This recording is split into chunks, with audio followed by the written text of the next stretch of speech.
The air inside Windsor Castle was thick with tension. No royal pageantry, no cameras, just a room of senior royals waiting in silence. Until Princess Anne walked in. She wasn't escorted. She didn't need to be. Her presence alone demanded attention. In her hands, King Charles's final message, sealed, personal, meant only for the family. The room braced itself. Anne unfolded the paper slowly, her voice steady but low. "His Majesty's final request," she began. And in those few words, time seemed to stop. It wasn't the content that first stunned the room, it was who was chosen to deliver it.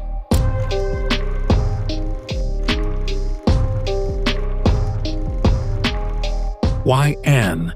Why not the Archbishop, or a legal advisor, or even Prince William himself? Because Charles trusted only one person with this moment, his sister, the one who had never wavered, the one who had stood by him through scandal, sickness, and silence. And then came the words that made Prince William visibly falter. A wish about the future. A request involving Catherine. A truth that had been quietly waiting to be spoken aloud. And just like that, the future of the monarchy tilted. But no one felt that impact more than the man standing next in line. Prince William's breaking point. William didn't collapse to the floor. Not physically, but something inside him did. The moment Princess Anne read the king's words, his breath caught. His shoulders sagged. For a second, the future King of England looked like he might crack. This wasn't just a private letter, it was a bombshell, one that shifted the center of gravity in the room. Everyone had assumed the king's final message would name William as the next unshakable leader, a reassurance of the crown's continuity. But what they heard instead was unexpected. The spotlight wasn't on him, it was on Catherine. And William, blindsided by emotion, stumbled. His hands gripped the table edge, his eyes glistened, not from weakness, but from the overwhelming pressure of legacy. It wasn't anger, it wasn't jealousy, it was something harder to explain. Because for all the preparation, for all the public appearances and royal training, nothing had readied him for this moment. And just when it seemed like he might break, one person stepped forward, not to take the attention, but to steady the weight. Catherine's steady hand, the silent strength beside him. She didn't speak. She didn't need to. As William's composure wavered, Catherine's presence did what centuries of royal tradition couldn't. She held him up, a quiet hand on his back, a steady glance, the simple, grounded calm she has carried from the beginning. There was no panic in her eyes, only clarity, only calm. She has the soul of a queen, Queen Elizabeth had once said behind closed doors. A private observation that now echoed louder than any crown. This wasn't just a royal wife offering comfort. This was a woman prepared to lead. Catherine didn't chase the spotlight, but when it found her, she didn't blink. And in that moment, without robes, without titles, without ceremony, she stood taller than anyone else in the room. Not because she demanded it, but because she earned it. The Queen's prophecy, Catherine, the future of the crown. Anne unfolded another note, one that had been handwritten by Queen Elizabeth II herself.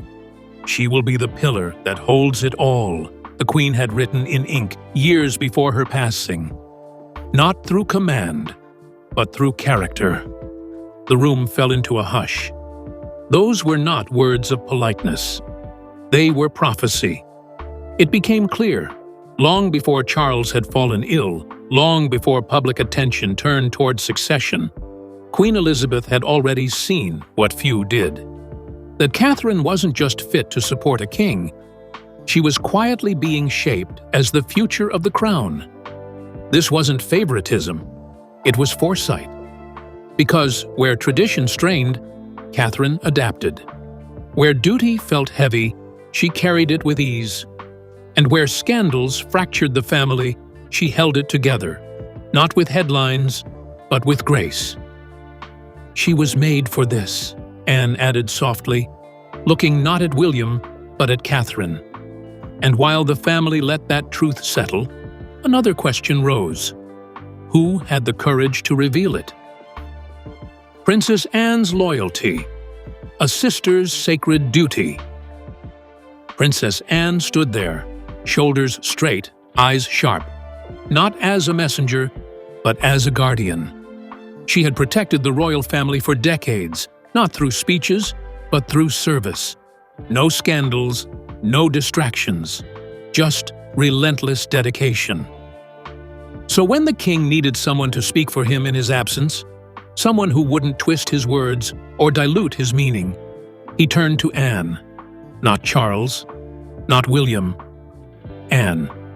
And that choice alone sent a message. "I carried it because I was asked," Anne said, voice firm. "But I spoke it because I believe in it." Her delivery was not theatrical. It was powerful in its simplicity. And perhaps that's what made it so hard to ignore. Because if Anne, the monarchy's most private soldier, was willing to step forward and reveal the truth, then perhaps it really was time for change. A change Catherine didn't seek, but one she might be destined to lead. And now, all eyes turned to the beginning. Where did this quiet rise truly start? It began not in a palace, but in a small English village, with a girl named Kate. Catherine, from Berkshire to Buckingham. Before the palace gates and public bows, there was Berkshire. A countryside childhood, quiet but full of promise. Catherine Middleton wasn't born into royalty, but she was raised with something just as valuable: stability.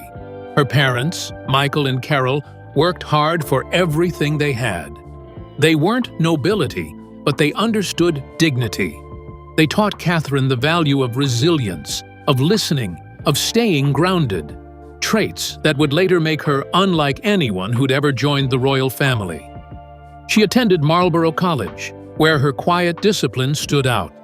But it was at the University of St. Andrews where history shifted.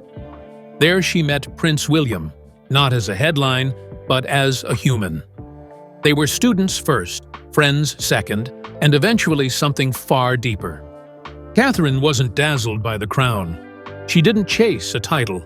Instead, she stood beside William through breakups, pressure, and scrutiny. While others watched for weakness, she showed patience, grace. She never tried to become someone else, one university friend once said. She simply grew into who she already was.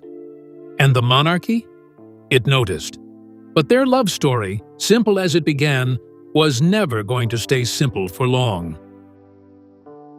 A royal proposal tied to tragedy. It happened in Kenya, under open skies and far from the royal spotlight. William, holding the same sapphire and diamond ring once worn by his mother, got down on one knee. That ring wasn't just jewelry. It was a memory, a symbol, a ghost. Giving it to Catherine wasn't just a romantic gesture. It was a moment of healing, of bridging past and future. "I wanted my mother to be part of it," William said in a rare emotional interview. And just like that, Diana's legacy became entwined with Catherine's journey. But beneath the joy lay pressure. Catherine wasn't just marrying a man. She was stepping into a world shaped by centuries of scrutiny. The expectations would be relentless. The comparisons, inevitable. Still, she accepted it all. Not for power, not for glamour, but because she believed in the man and in the duty they would carry together. And just months later, the world would watch them make history once again. The wedding that captivated the world. April 29, 2011. a date etched in the memory of millions, if not billions. It wasn't just a royal wedding. It was the royal wedding of a generation. Streets were flooded with flags. Crowds filled every inch from Buckingham Palace to Westminster, and the sound of bells echoed across a world watching with bated breath. Over 2 billion people tuned in from every corner of the globe. London to Lagos, New York to New Delhi. It was a moment of unity, celebration, and tradition. But at the center of it all stood something far more powerful than pomp: a love story. Catherine Middleton, the girl from Berkshire, who once queued up for school lunches like everyone else, walked into Westminster Abbey not as royalty, but as herself. No titles, no crown, just grace. And yet, as she moved down that aisle in a gown that would become instantly iconic, lace sleeves, a soft silhouette, a veil like morning mist, she became something the world hadn't seen in decades, a modern royal who still understood tradition. Beside her, Prince William stood tall in his Irish Guards uniform, his red jacket sharp, his expression unreadable. But when he looked at her, just for a second, the weight of the moment softened. He didn't just see his bride, he saw his future. What the cameras captured was pageantry, carriages, choirs, processions, and applause. But what many missed was the expression in Catherine's eyes. No panic, no nerves, not even surprise. Calm, collected, focused. She looked every bit the part, and not because she was pretending, because she had prepared. Years of quiet observation, of adapting to life under a microscope, of holding herself with dignity even when the press tested her patience. It had all led to this moment. She understands the weight of it, one palace insider later whispered, but she carries it without complaint. From that moment on, Catherine Middleton was no longer just the girl next door. She was Her Royal Highness, the Duchess of Cambridge, a working royal, a public figure, and the woman who would one day help carry the crown. Yet, the fairy tale didn't fade to black after the kiss on the palace balcony. What came next was not gowns and galas. It was duty, discipline, and the cold reality of royal life. The schedule grew more rigid, the press more aggressive. Every choice, what she wore, how she walked, what she said or didn't say, was dissected. Behind palace doors, there were moments of doubt, exhaustion, and pressure. Yet, she never crumbled. That wedding was not just a coronation of love. It was the beginning of a partnership under constant fire. And as history now tells us, it was only the opening chapter in Catherine's transformation, not into royalty, but into leadership. Because beyond the tiaras and titles, the real work was only just beginning. And soon, that strength would be tested in ways no one could have predicted. Cancer, courage, and the crown. March 22, 2024. A bench in Windsor. A video raw and unfiltered. And Catherine, seated under a gray sky, looked straight into the camera. "I have cancer," she said, her voice gentle but unwavering. The world froze. The news hit like thunder, not because she was a royal, but because she was the strong one, the steady one, the woman who never cracked. But she didn't hide. She didn't whisper. She spoke, not for sympathy, but for understanding. For every parent, every child, every spouse who'd walked a similar road. She asked for privacy, for patience, and most of all, for hope. What followed was an outpouring unlike anything seen in modern royal memory. Letters, flowers, messages from around the globe. "She's the heart of the nation," one supporter said. "And when she hurts, we all feel it." But in her illness, something became clearer than ever before. This wasn't a woman defined by a title. This was a woman defined by character. And that character would soon be spotlighted again, in words spoken not by her husband or her doctors, but by a woman who'd known royalty her entire life. Queen Elizabeth's hidden words, Anne's revelation. As the room still reeled from the king's final request, Princess Anne reached into her coat and unfolded a second note, yellowed slightly with time, but unmistakably written in the Queen's careful, looping script. It was a private letter, meant not for protocol, but for understanding. She saw through appearances, Anne said softly. She didn't see the Duchess of Cambridge. She saw Catherine. The letter revealed conversations Elizabeth had with Anne in the final months of her reign. Quiet reflections. Observations passed down not in speeches, but in whispered truths. "She has the mind of a queen," the Queen had written, "and the heart of one, too." It wasn't about bloodlines. It wasn't about rules. It was about instinct. And Elizabeth, who had ruled longer than any monarch in British history, had trusted her instincts completely. And now, Anne was making sure those final reflections were not buried with the crown. Because one truth was becoming impossible to deny. Catherine wasn't simply part of the royal future. She might be the key to saving it. Leading a kingdom in crisis.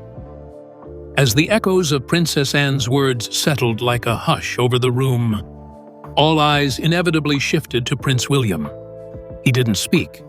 He didn't move. He just stood there, shoulders drawn tight, lips pressed into a thin line. The weight of legacy, of expectation, seemed to press down harder than ever. And for a moment, the future king didn't look regal. He looked human, vulnerable, torn between past and present. Because this wasn't just about his father's final wish. It was about what came next. William wasn't just a grieving son. He was the monarch in waiting. The heir to a throne that no longer commanded blind devotion, but constant scrutiny. The golden image of royalty had dulled under the spotlight of scandal, division, and global transformation. The royal family he was born into wasn't the one he was preparing to lead. Harry, his once inseparable brother, was now half a world away, emotionally distant and publicly estranged. Their relationship fractured under the pressure of media storms, personal differences, and choices that could never be undone. Meghan's explosive interviews had left emotional craters. Her words, echoed across television screens and headlines, painted a monarchy many didn't recognize or didn't want to defend. And then there was Andrew, the shadow over the monarchy that no one could fully ignore. His controversies hadn't just rocked the House of Windsor. They had shaken the very foundation of its credibility. The questions surrounding him were no longer just about personal behavior. They had become symbols of deeper problems: privilege, accountability, and the changing values of a modern society. William knew all of this. Every headline, every whisper, every moment when trust in the crown flickered. And now, with King Charles gone and Princess Catherine's health a quiet but looming concern, he found himself standing in a space filled with responsibility and uncertainty. He had Catherine, yes, his steady hand, his partner, but even she wasn't untouchable anymore. The pressure on her had grown exponentially, especially now with the king's final request practically naming her as the monarchy's moral compass. And William? He was caught in the storm between tradition and transformation, between a crown built on centuries of control and a world that now demanded empathy, transparency, and reinvention. As he stood there, in the silence of that palace room, one truth echoed louder than all the rest. He couldn't do this alone. Not without support, not without faith from the public, and certainly not without Catherine. Because for all the titles he carried, Prince of Wales, Duke of Cornwall, future King of England, the one thing he needed most right now wasn't power. It was partnership. And as the next revelation loomed, it became clear. This monarchy might only survive if it learned how to stand together. Or not at all. Tradition meets tomorrow. And that's where Princess Anne steps back in, not as a messenger, but as a mirror. Anne, the woman who never craved headlines, who worked relentlessly behind the scenes, who outperformed nearly every royal in engagements year after year. If there was one person in the family who understood the cost of commitment without the comfort of applause, it was her. Anne had always operated on one principle: duty first. And now she saw that same unshakable ethic in Catherine. Theirs isn't a flashy alliance. It's not paraded across magazine covers or caught in leaked footage. But it is powerful, because it blends the past with the future, Anne's unwavering loyalty with Catherine's modern empathy. They've been spotted together more in recent months. Quiet engagements, shared causes, coordinated appearances that didn't just look like coincidence, they looked like choreography. Sources close to the palace say Anne has become an unexpected mentor, a quiet guide for Catherine as she prepares for roles most can't even imagine. It's no longer about who wears the crown. It's about who can carry its weight. And between these two women, the monarchy might just have found its strongest foundation yet. But even foundations must withstand the pressure of expectation, especially when a new era quietly begins. Catherine steps forward. No trumpets, no balcony waves, no grand proclamations. But something had shifted. While the world focused on the king's health and William's quiet breakdown, Catherine had been moving forward. One appearance, one initiative, one heartfelt message at a time. She didn't need titles to lead. She only needed presence. Whether it was her work on early childhood development, her support for mental health, or her outreach to struggling families during the pandemic, Catherine's impact didn't come from ceremony. It came from sincerity.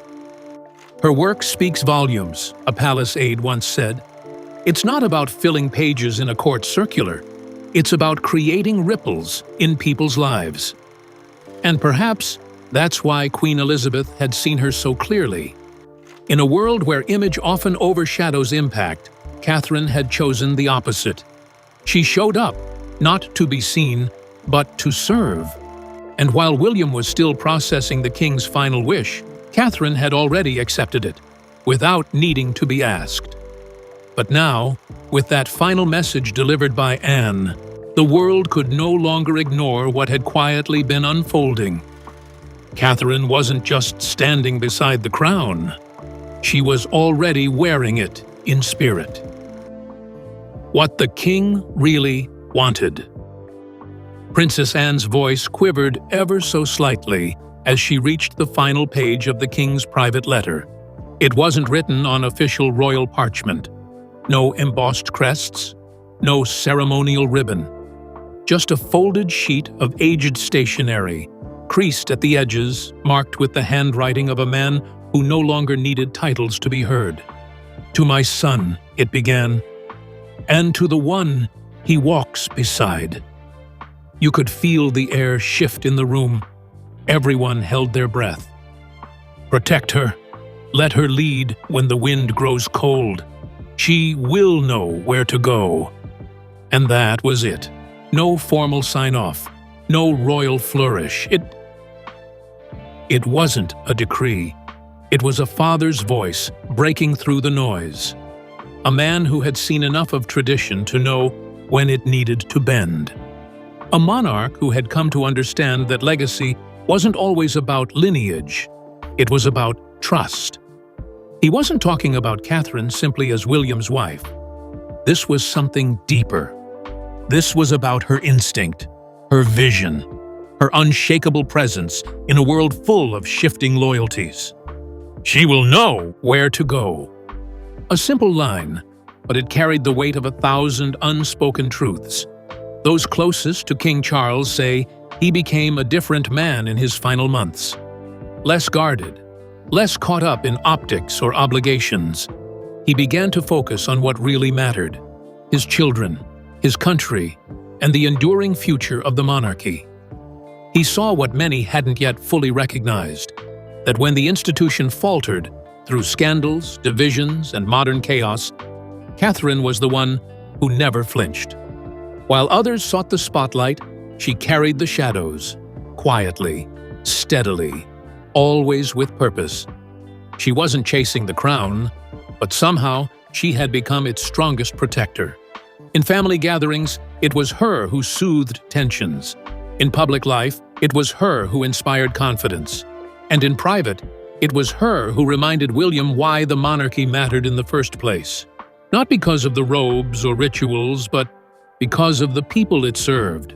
She will know where to go. Charles could have written pages. He could have outlined strategies or passed on warnings, but instead, he chose faith. Faith in Catherine. This wasn't just a symbolic gesture. This was direction. It said to William, "You don't have to lead alone."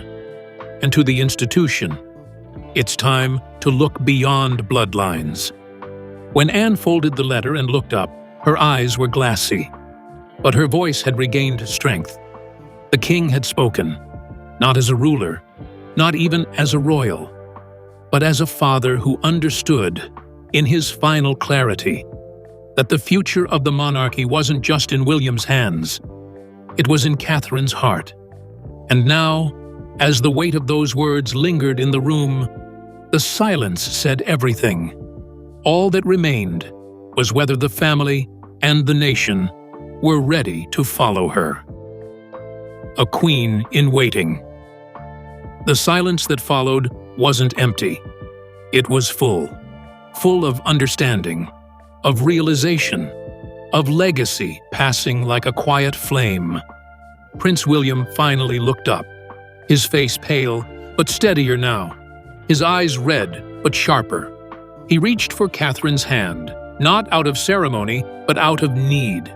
And beside him, Catherine nodded, not to the room, not to the cameras, but to the message that had just been laid at their feet. The monarchy was changing. It wasn't about thrones or titles or even bloodlines anymore. It was about strength. Soft, steady, enduring strength. And that strength, everyone now knew, came from Catherine. "Let her lead," the king had said. Not if, not when, but let. And so, the crown continues, not in spectacle, but in spirit, in the hands of a woman raised in Berkshire, loved by a nation, and now whispered about in the same breath as queens before her. Will the world accept a future where tradition bends toward empathy? We may not know the full answer yet, but one thing is certain: the Queen is watching, and her name is Catherine.